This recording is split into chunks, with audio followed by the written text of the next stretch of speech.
The courthouse hallway hummed with quiet tension. Suits shuffled. Papers rustled. But no one looked twice at Eleanor Carter. A small, elderly black woman in a navy coat, waiting near the courtroom doors. No one, except Officer Brian Mercer. "Hey," his voice snapped through the air. His boots clacked hard against the tile as he stormed over. "You lost, ma'am. This isn't the senior center." Eleanor stayed still. Calm.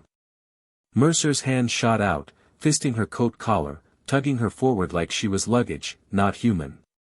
"You people keep wandering where you don't belong." A few heads turned. Phones hovered, but no one spoke. "Eleanor." She didn't flinch. She reached into her pocket, and pulled out a phone. "Son," she said quietly. "I'm at the courthouse, it happened again." Mercer scoffed, still gripping her coat. "Calling your grandson? That won't help you here." Eleanor didn't answer. Her eyes stayed steady, her hand holding the phone by her ear. Across the hall, a few attorneys glanced over.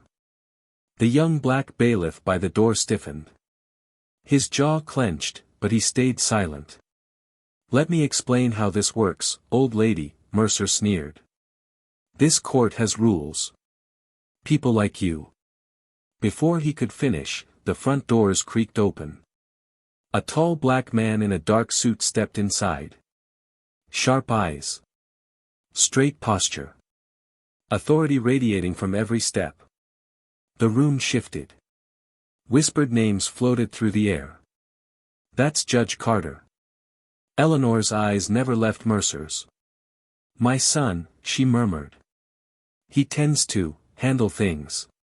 Judge Marcus Carter cut through the crowd like a blade. His polished shoes clicked against the marble, his eyes locked, cold, unreadable, on Officer Mercer. The young bailiff straightened fast. Attorneys stepped aside. Even the court clerk paused mid-keystroke. "Officer Mercer," Marcus's voice carried the weight of 20 years in federal courts. "Unhand my mother." Mercer's fingers loosened like they'd been burned. His jaw twitched, eyes darting from Eleanor to the badge clipped at Marcus's belt. "Federal judge." The hallway froze. Eleanor calmly adjusted her coat, smoothing the fabric where Mercer's grip had wrinkled it. "You wanted rules," she said softly, eyes never leaving Mercer.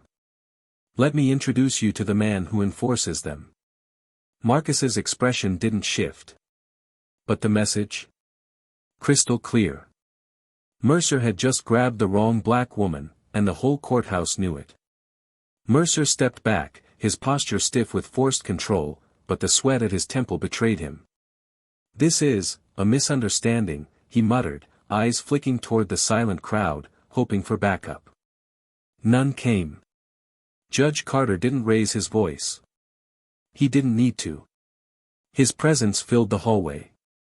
"I've reviewed every security protocol in this courthouse," Marcus said evenly. "Nowhere does it say, assault the elderly." Eleanor's lips curled, just slightly. The hint of a smile. Not triumph, just quiet reminder. The court clerk lowered her gaze, ashamed. The young bailiff finally exhaled. "You see, Officer Mercer," Marcus continued, his gaze slicing through the tension, "this courthouse doesn't belong to you." He gestured around. "It belongs to the law, and today, the law looks a lot like my mother." The whispers returned. But this time, they weren't on Mercer's side. Mercer's shoulders sagged beneath his uniform as the realization sank in. His badge? His bravado? Useless now. Eleanor took one slow step forward, her eyes calm, voice low but steady enough to command the entire hallway. "You thought grabbing my coat would shrink me." She paused. "But all it did, was show this building exactly how small you are." Marcus nodded to the bailiff. "Escort him out. We'll handle this properly." Mercer opened his mouth, but no sound came. The hallway, once his playground, now watched him with silent judgment.